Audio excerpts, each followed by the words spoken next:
Thank you, Madam Speaker.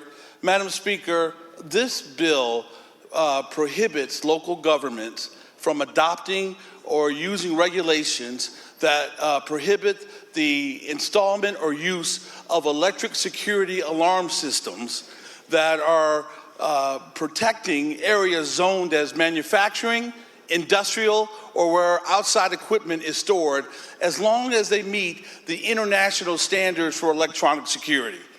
Importantly, Madam Speaker, this bill also contains an exemption for local governments that have adopted regulations for electronic security alarm systems after January 1st, 2024.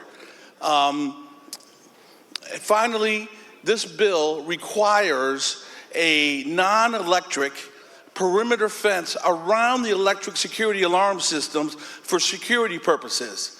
In addition, it also requires the Building Code Commission to adopt rules that make it clear that electric security alarm systems are not structures under the Building Code. Madam Speaker, the amount of property crime, theft, and vandalism in the state is shocking.